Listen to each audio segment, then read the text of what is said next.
अंतर्राष्ट्रीय हिंदी विश्वविद्यालय के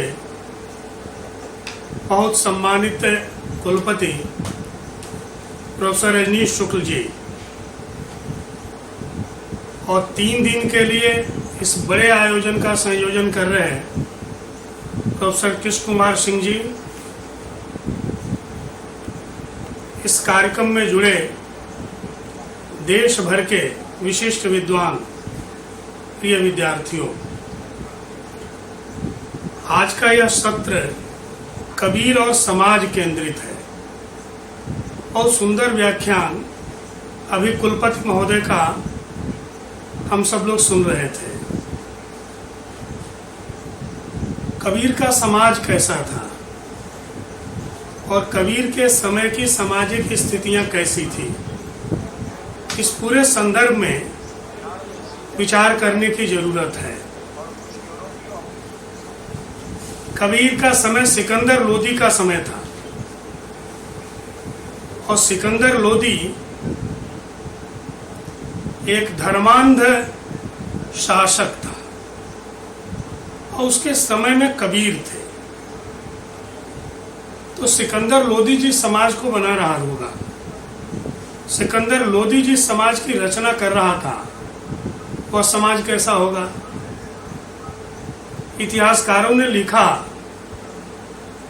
कि उसने हिंदुओं को थानेश्वर के पवित्र तालाब में स्नान करने से रोक दिया। उसने मंदिरों को तोड़कर मस्जिद खड़ी करने की नीति का अनुसरण किया। उसने नगरकोट के ज्वालामुखी मंदिर की मूर्ति को तोड़ दिया और उसके टुकड़े टुकड़े करके कसाईयों को मांस तोलने के लिए बांट दिया। उसने मथुरा, मंदैल, उत्तगिरी, नरवर और चंदेरी में मंदिरों को तोड़ा। उसके समय बोधन नाम का एक हिंदू था। उसने कहा कि हिंदू धर्म उतना ही सच्चा है जितना कि इस्लाम। सिकंदर लोदी ने कहा कि हिंदू धर्म की बराबरी इस्लाम से कर रहा है और उसको मृत्युदंड की सजा दे दी गई। यमुना में स्नान प्रतिबंधित कर दिया गया और नाइयों को घाट पर आने वाले लोगों का दाढ़ी बनाने से मना कर दिया गया। अनंत दास की परिचय पढ़ लीजिए। कबीर दास को हाथी के सामने डाल दिया गया। कबीर को लोहे की जंजीरों से जकड़कर गंगा जी में फेंका गया। यह सिकंदर लोदी का समय है। अब ऐसे शासक के समय किस रूप में भारतीय समाज चल रहा होगा, इसकी सहज कल्पना की जा सकती है। लेकिन मुस्लिम इतिहासकारों ने लिखा, सिकंदर लोदी अपने वंश का महानतम सुल्तान था। कबीर की भी उदारता है। कबीर ने बहुत लिखा, बहुत बोला। लिखते क्या होंगे, कबीर की वाणियों को संग्रहित किया गया। लेकिन कहीं भी कबीर ने जिन लोगों ने उनके साथ अत्याचार किए, उसके बारे में कबीर ने नहीं लिखा। यह कबीर का संतत्व है, कबीर का संत मन है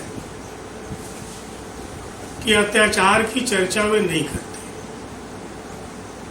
वे समाज में जो कर्मकांड है उसके विरोध में लिखते हैं, चाहे हिंदू का हो चाहे मुसलमान का हो। इसकी चर्चा कबीर ने बार बार की। बार बार यानी या बार बार उनके लेखन का बहुत कम प्रतिशत है। बहुत कम यानी यदि कबीर की 4000 कविताएं मिलती हैं, साखी, सबद, रमैनी, विप्रमति सी, ककहरा, बेल बिरौली, तो उसमें यह संख्या 50 के आसपास है। हम लोगों ने यानी हिंदी के प्राध्यापकों ने 50 वर्षों से कबीर की सामाजिक चेतना को पढ़ाया और सामाजिक चेतना में कबीर की किन पंक्तियों को उद्धृत किया, यह विचार का विषय है। कबीर की सामाजिक चेतना के अंतर्गत हमने उन पंक्तियों को उद्धृत किया जो बाह्याडंबरों के विरोध में लिखी गई। बाह्याडंबर का विरोध सामाजिक चेतना नहीं है।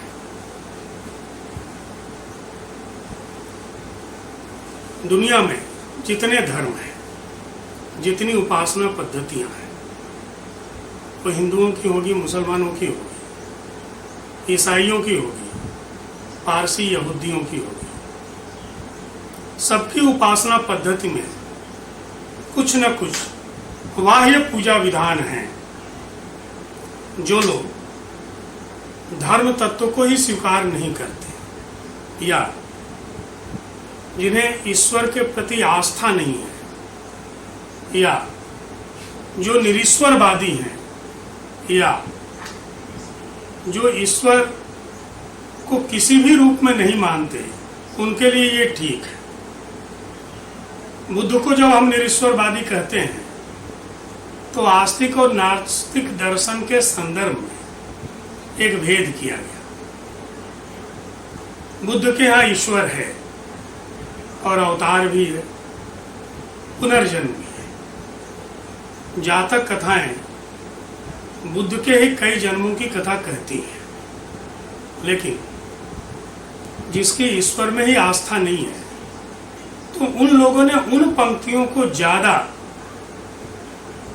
चर्चित किया, हाईलाइट किया, उस पर बात की कि कबीर बाह्याडंबरों के विरोधी थे और ये कबीर की मूल चेतना है। कबीर की मूल चेतना यह नहीं है। वास्तव उसके पीछे की मंशा ये थी कि कबीर मूर्ति का विरोध कर रहे हैं, मंदिर का विरोध कर रहे हैं, नमाज का विरोध कर रहे हैं। तो इन विरोधों को बार बार सामने लाओ। अब इन विरोधों को बार बार सामने लाने से कौन सी सामाजिक चिंता व्यक्त होती है? विश्व की 7 अरब से अधिक आबादी है। सारे धर्मों की गणना करिए।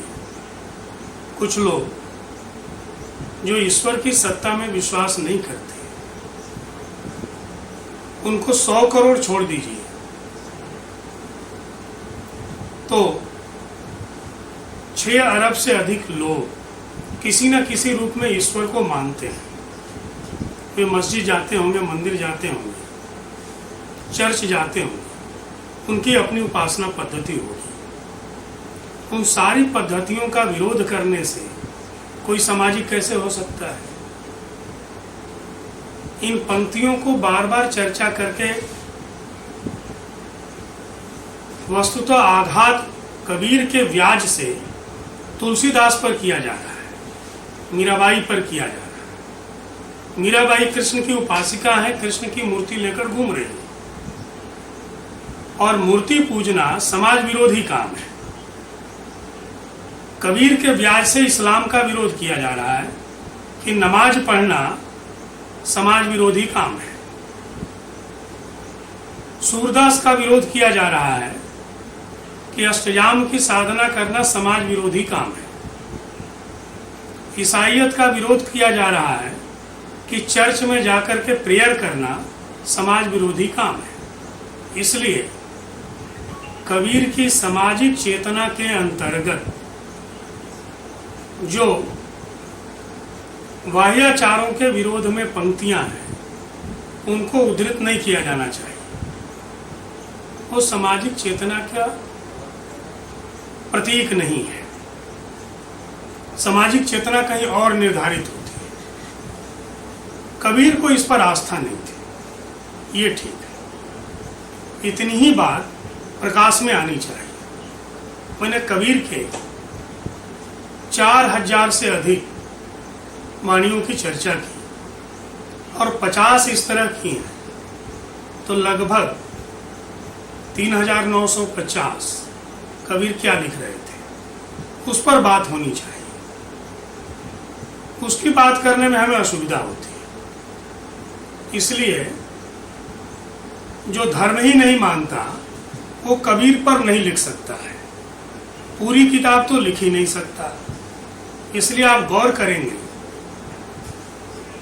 श्याम सुंदर दास ने कबीर ग्रंथावली का संपादन किया और तब से लेकर लगभग 100 वर्ष होने को आए, किसी भी मार्क्सवादी ने कबीर पर कोई पुस्तक नहीं लिखी। क्यों नहीं लिखी? क्योंकि लिखने के लिए पूरा कबीर चाहिए, और जब पूरा कबीर पढ़ेंगे तो केवल ये वाह्याचार विरोधी पंक्तियों से काम नहीं चलेगा। फिर उसमें देखना होगा कि कबीर दर्शन पर क्या कहते हैं, कबीर भक्ति के बारे में क्या कह रहे हैं, कबीर योग पर क्या कह रहे हैं, कबीर की रहस्यानुभूति क्या है। चूंकि इससे हमको पलायन करना है, इसलिए कबीर पर लिख ही नहीं सकते। और जिन लोगों ने लिखा वे लोग मार्क्सवादी नहीं थे, उन्हें कर्मकांडी मार्क्सवादी जरूर कह सकते हैं,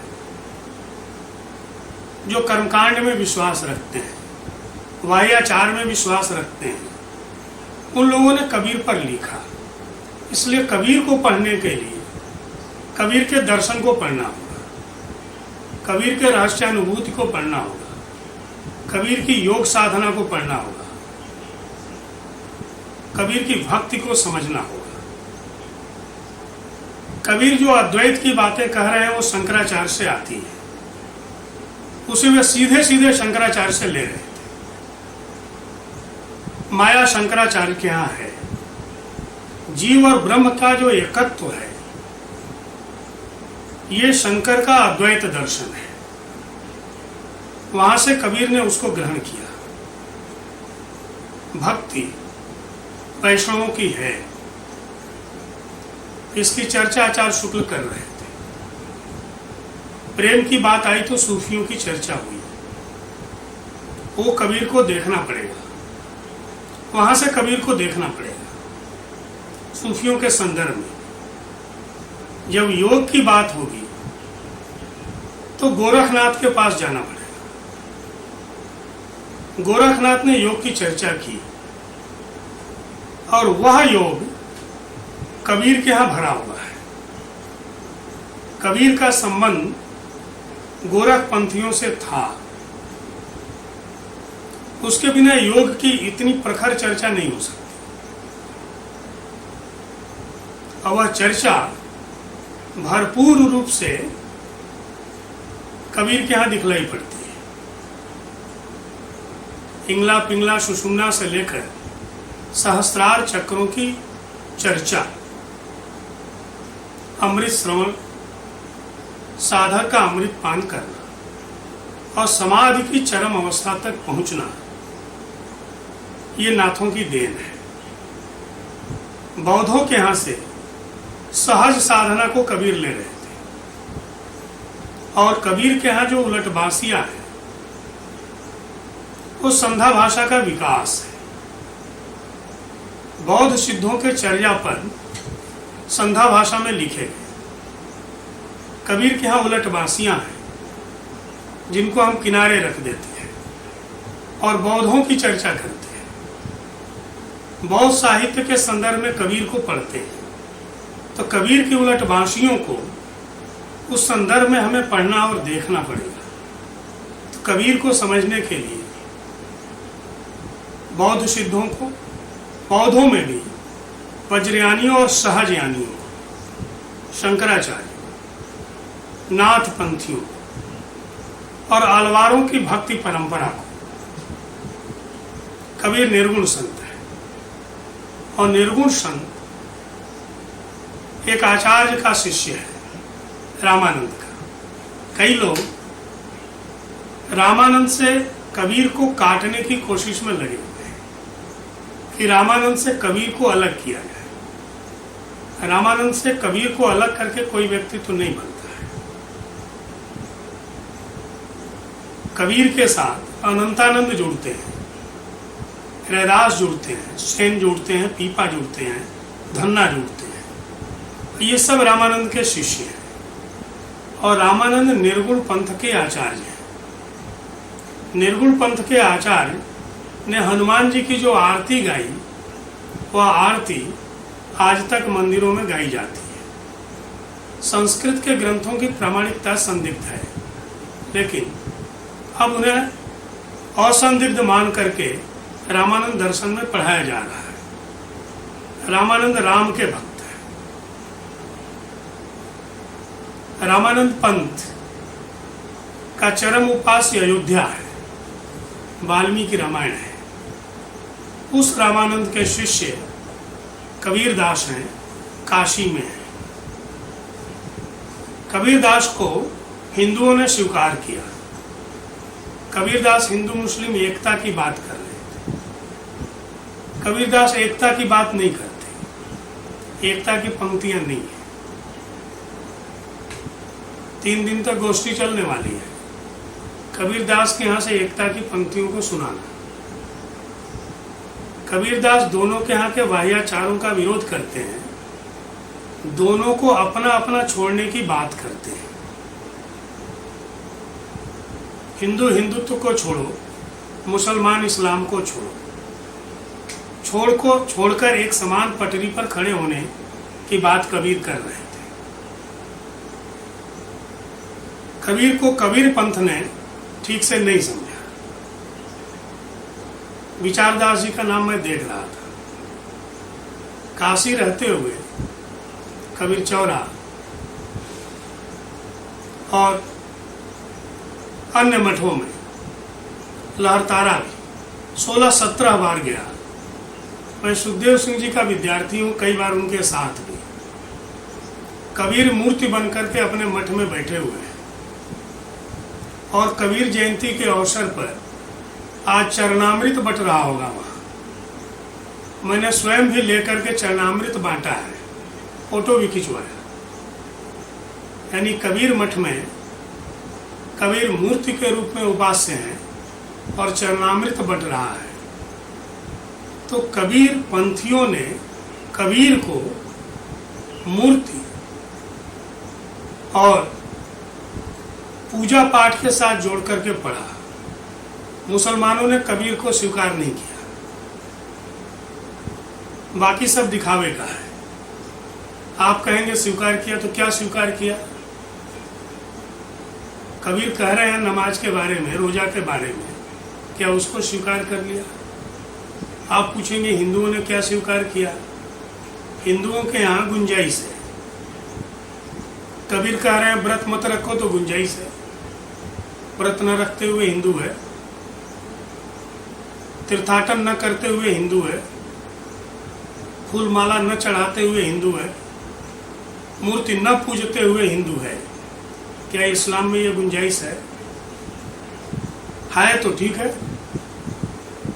रोजा नमाज छोड़कर भी मुसलमान हुआ जा सकता है, तो फिर हम कबीर के साथ खड़े हो सकते हैं। यदि ऐसा नहीं है तो मुसलमान कबीर के साथ खड़े नहीं है। आप मगहर जाएंगे, मैं तो कई बार हुआ है।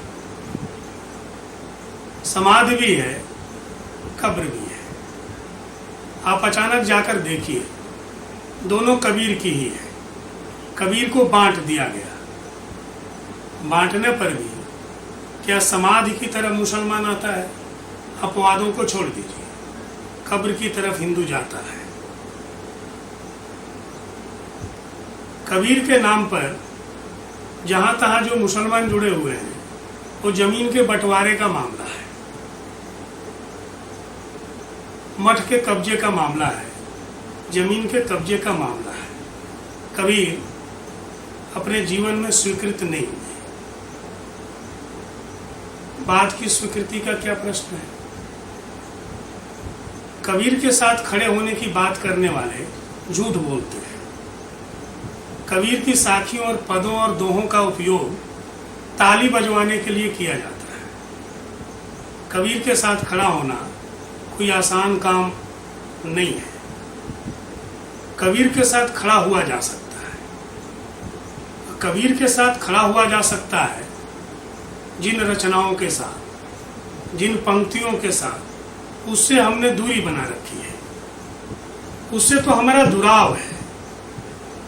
कबीर ने भक्ति की बात की, अब भक्ति की बात कैसे कर सकते हैं? भक्ति की बात करने से सांप्रदायिक सौहार्द बनता है क्या? जिससे सांप्रदायिक सौहार्द बनता है वो भक्ति है। हर प्रकार की उपासना पद्धति की स्वीकार्यता है, उसकी चर्चा हम कबीर के संदर्भ में करेंगे, क्योंकि भक्ति की बात करने से प्रगतिशीलता में बट्टा लगता है। इसलिए भक्ति की बात नहीं करनी है, दर्शन की बात। रजनीश जी दर्शन की बात कर रहे थे। हिंदी के साहित्यकारों के लिए ये क्या अद्वैत और द्वैत? जब दूसरा लोक ही नहीं है, ईश्वर की सत्ता ही नहीं है, तो अद्वैत है कि द्वैत है कि विशिष्टाद्वैत है कि द्वैताद्वैत है, ये निरर्थक बातें हैं। ये पढ़ाई भी निरर्थक है, ये पंडितों का झमेला है, इसमें श्रम करना ही निरर्थक है। इसलिए इस दृष्टि से कबीर को कैसे पढ़ा जाए? क्या फर्क है? कबीर द्वैत थे, अद्वैत थे, विशिष्टाद्वैत थे या द्वैताद्वैत थे? कबीर इसमें से कुछ भी नहीं थे। इसलिए दर्शन संबंधित कबीर ने जो कुछ भी लिखा, कहा, उसको कबीर में से बाहर कर दिया गया। इसलिए अब उसकी पढ़ाई नहीं होती कबीर के संदर्भ में। कबीर ने योग की चर्चा की, उसको नकारने के लिए तुलसीदास की एक चौपाई उद्धृत की जाती है, गोरख जगायो योग भगति भगायो लोग। कहा तुलसीदास ने, और इस पंक्ति को लेकर के नकारा गया कबीर को कि योग निरर्थक हो गया था। योग की निरर्थकता की बात की जा रही थी। गोरखनाथ ने योग को जगाया, भक्ति दूर हो गई, ठीक है। रूखा सूखा योग भक्ति को दूर करता है। योग के साथ और बहुत सी बातें जुड़ी हुई। योग के साथ भक्ति को जोड़ा गया, योग के साथ संगीत की साधना को भी जोड़ा गया। योग में सरसता लाई गई। योग के साथ स्वास्थ्य साधना जुड़ी हुई है। जब तक योग और स्वास्थ्य का संबंध रहेगा, योग रहेगा। योग निरर्थक नहीं हो सकता। तो योग की निरर्थकता को कबीर के साथ जोड़ा गया। लेकिन कबीर का अंतिम निष्कर्ष क्या है? आचार्य हजारी प्रसाद द्विवेदी ने कबीर पुस्तक लिखी, उसमें कबीर के कुछ पदों और साखियों का संग्रह किया। उस संग्रह का अंतिम दोहा पढ़ी। पता नहीं द्विवेदी जी ने यूं ही उसको लिख दिया या लिखने के क्रम में अंत में आया। ऐसे संस्कृत में एक सूक्ति है, गरीयो यद यद उत्तरम। जो बाद में लिखा जाए वो बहुत महत्वपूर्ण होता है। कबीर की आचार्य हजारी प्रसाद द्विवेदी के संग्रह की अंतिम साखी है, शून्य मरे अजपा मरे अनहद हूं मरी जाए। ये कबीर के जीवन का निचोड़ है। कबीर ने कहा कि शून्य मर जाएगा, शून्य मर जाएगा। ये पंक्ति बौद्धों की ओर जा रही है, ये नहीं रहेंगे। शून्य मरे, ये समाप्त हो जाएगा। अजपा मरे, कबीर ने जीवन भर अजपा जाप की बात की। अजपा जाप जपो रे भाई, वह जप जो बिना जपे जपा जाए, चलते फिरते जप जाए, साधना करते हुए जपा जाए, श्रम करते हुए जपा जाए, वो अजपा जप है। श्वास पर श्वास में ओम का उच्चारण, राम का उच्चारण होता रहे।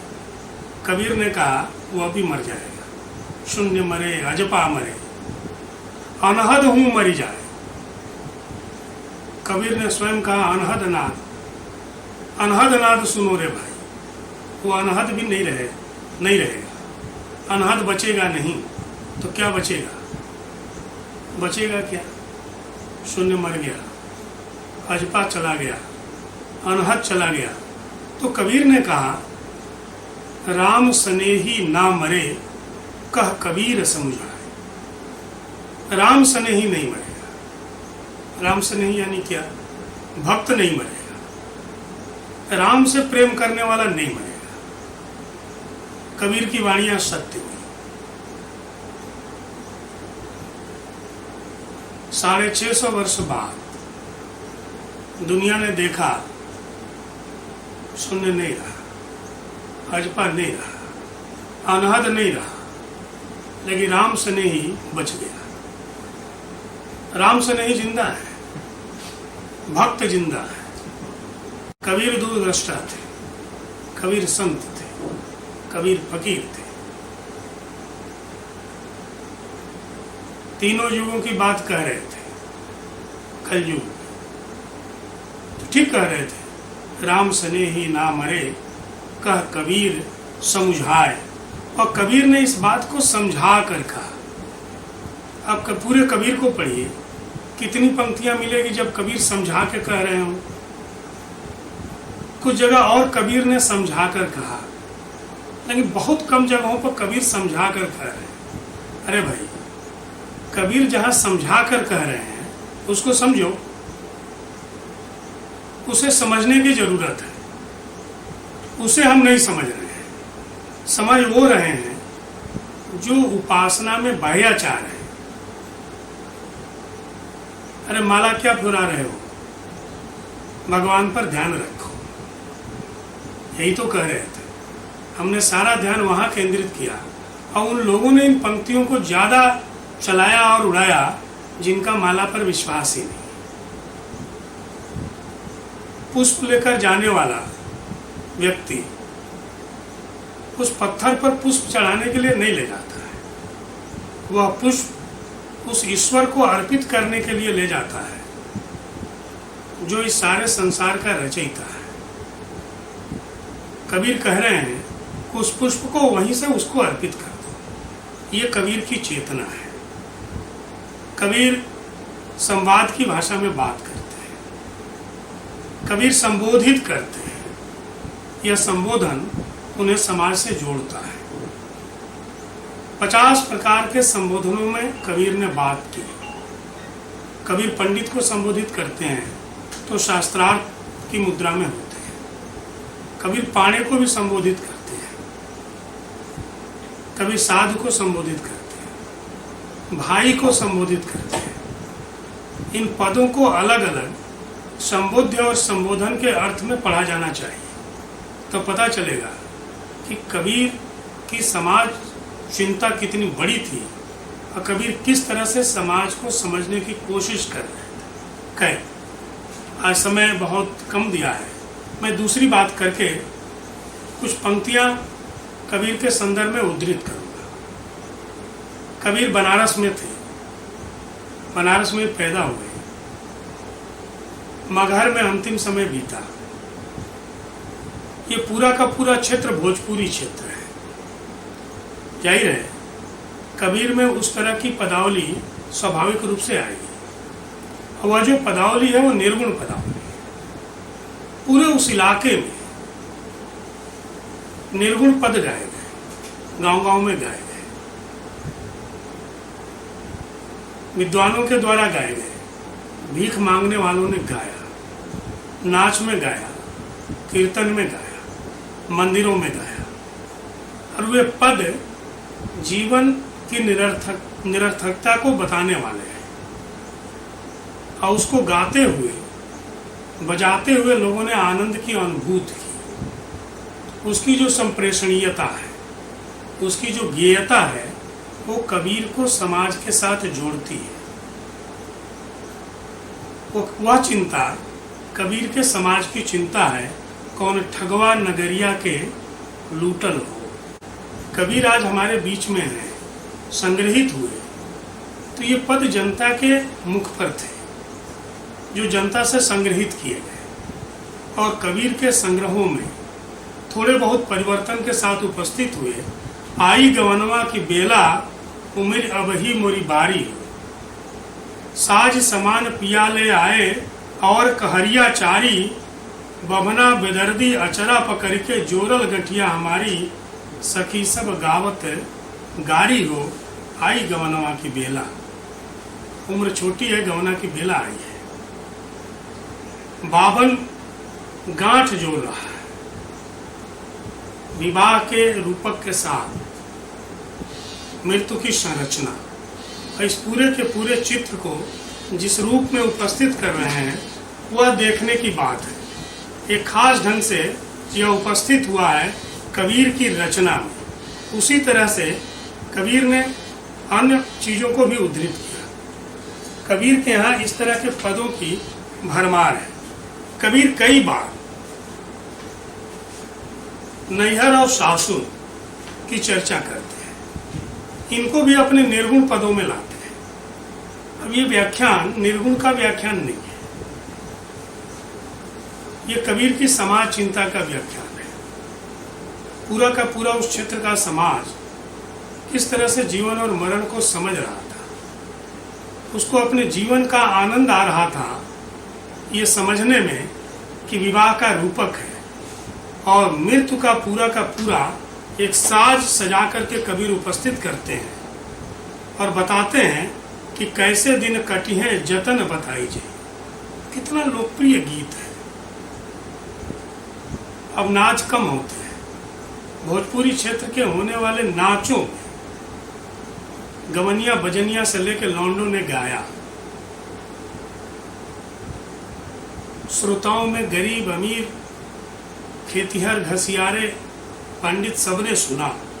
कैसे दिन कटी हैं जतन बताई जइयो, यही पार गंगा वही पार जमुना, बिचवा मड़ैया हमका छवाई जइयो, आचरा फारी के कागज बनाई, अपनी सुरतिया हियरे लिखाई जइयो, कहत कबीर सुनो भाई साधो, बहिया पकड़ के रहिया बताई जी। कैसे दिन बीती राम, कैसे दिन बीती राम, कैसे दिन कटिए राम, जतन बताई जइयो। अलग अलग पाठ भेद के साथ मिलता है। नीचे की पंक्तियों को छोड़ भी दिया जाए तो कैसे दिन बीती राम जतन बताई जइयो, इस पंक्ति की व्यंजना बहुत दूर तक जाती है। यह दूर तक जाना पूरे समाज को अपने भीतर जोड़ने की कला है जो कबीर जानते थे। और कबीर ये भी जानते थे कि इस मरण धर्म संसार में आया हुआ मनुष्य कितने तरह के पापों से जुड़ा हुआ है, कितने तरह के छल प्रपंच में जीव रहा है, कितनी जिल्लत भरी जिंदगी है, कितने तरह के कुचक्र हैं उसके जीवन में। इसलिए यह जो जीवन है, यह जीवन दाग लगाने के लिए नहीं है। इसलिए कबीर के संदर्भ में ज्यों की त्यों धर दीनी चदरिया, झीनी रे झीनी, स्वयं के विषय में ज्यों की त्यों धर दीनी चदरिया। बाकी समाज क्या करता है, का नैहर में दाग लगाई आई चुनरी, ऊ रंग रेजवा के मरम न जाने, नहीं मिल धोबिया कवन करे उजरी, तन के कूणी ज्ञान के सौदन, साबुन महंगा बिकाइये ही नगरी, नैहर में दाग लगाई आई चुनरी। चुनरी में दाग का लगना और वह चुनरी का दाग जल्दी धुलता नहीं है, क्योंकि साबुन महंगा बिकाई यही नगरी। साबुन बहुत महंगा बिकता है, लगा हुआ दाग धुलता नहीं है। कबीर ने अपनी चादर को ज्यों का त्यों रखा, इस बात का उन्हें गुमान है। इसलिए वो चिंता करते हैं कि समाज के चादर कैसे उज्जवल रहे। उज्जवल चादर का होना कबीर की चिंता है, कबीर के समाज की चिंता है। और यह चिंता आज की परिस्थितियों में भी उतनी ही प्रासंगिक है। इसलिए कबीर शब्द की चिंता करते हैं, शब्द की चिंता करते हैं। कबीर की ग्रंथन कला अलग है। जिन लोगों ने भी उनकी रचनाओं को ग्रंथित किया होगा, ने साखी शब्द रमैनी में ग्रंथित किया। बांधा।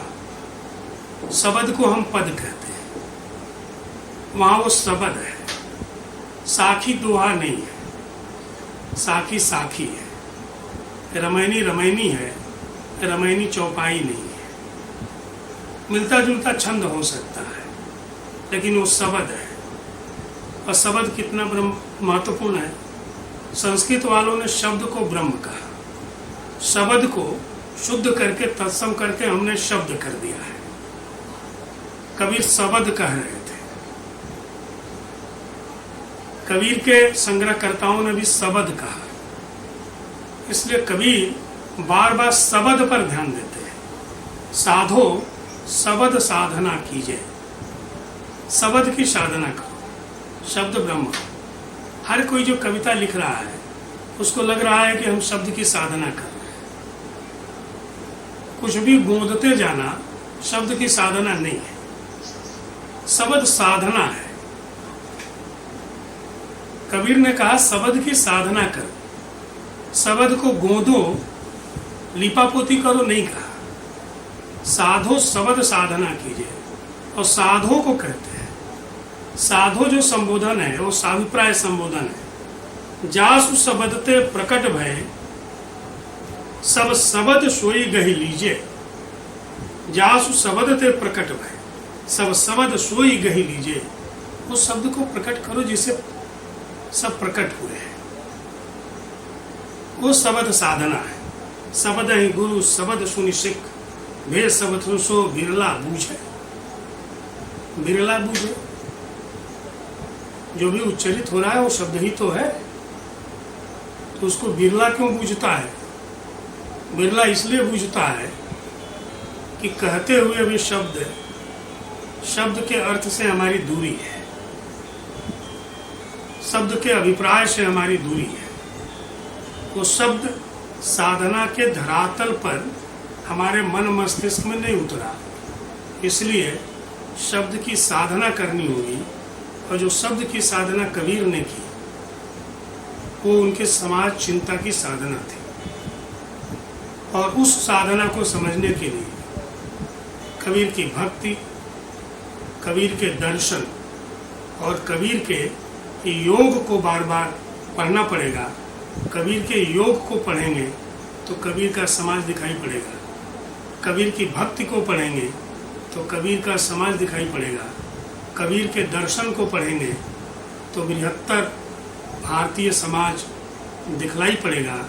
इस रूप में कबीर को बार बार पढ़ने समझने की ज़रूरत है, जिसको तत्कालीन जनता ने गाया और आज की जनता भी जिसको गाँव में, घरों में, तीज त्योहारों में गा रही है, उस कबीर को बार बार पढ़ने और समझने की ज़रूरत है। महात्मा गांधी अंतर्राष्ट्रीय हिंदी विश्वविद्यालय ने 3 दिनों का यह संगोष्ठी आयोजित किया है। आयोजकों को और कुलपति महोदय को धन्यवाद देते हुए मैं अपनी बात पूरी करता हूँ। बहुत बहुत धन्यवाद।